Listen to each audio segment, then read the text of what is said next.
This is part 1 of my goon stories. If you enjoy them, show me some love.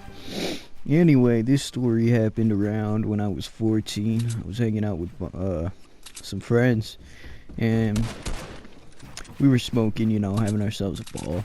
We were just chilling, and after a while passes by, we're both pretty faded. He has to go back home for the night. So I'm like, okay, neither of us had cars. I mean, we were 14, we didn't have shit. So I walk him back home, all the way back to like a different town pretty much. So that took a while, and then I walk back home, right? And this is where the shit hits the fan. So I walk up to the house, and I left the side garage door unlocked. I go to turn the handle, it doesn't move, and I'm like, fuck.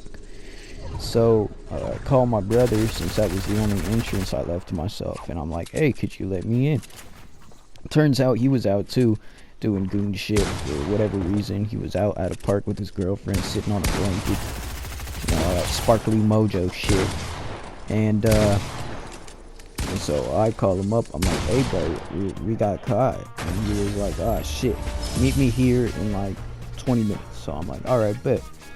I go to the spot, and he's there. I link up with him, and he decides that we're gonna run, and I went with it for whatever reason. So we were runaways, right? And we didn't have anywhere to stay for the night, so he calls his girlfriend again. Anyways, his girlfriend allows us to stay under the condition we have to sleep outside in her backyard in this little wooden trailer thing. So we agree. We go there. She has a couple shots, a little bit of an energy drink. I take a few sips of the energy drink and a few shots, and then I pass out because I was already pretty, faded.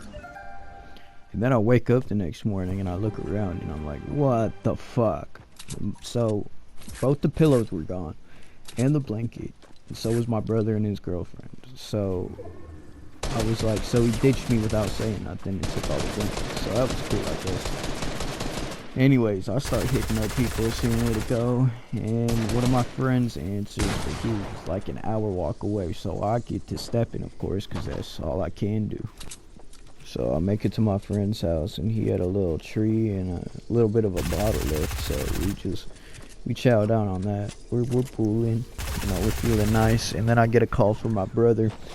Turns out he had went inside last night and left me in the freezing cold, and he just to lay the pipe on this skeletonized bitch. It was messed up, dog, for real. But after I chewed him out for that, I was chilling for a little bit, and then the homie's house I was at, he gets a knock on the door. Turns out it was the cops. They pinged my phone when I was chilling with him, and so they went there, and then they knocked on the door, and his parents didn't give him consent to search, but he was like, hey bro, you gotta get the fuck out. And then they came back a second time, and they already had a warrant somehow, and they kicked up in. And of course I wasn't there, I was already gone. So that worked out nicely. But after that, I had just ended up walking for a long time because I was really high, and I didn't know where anything was for real, because I didn't have a map, nothing. And then I believe after walking blitzed for hours, I got caught up by my aunt and uncle because they just so happened to be driving by at the same spot I was walking, and they saw me. So moral of the story, don't do dumb shit. If you are, be smart about it, and don't let your brother leave you in the freezing cold for some coochie. But other than that, I'll catch y'all next time. Peace.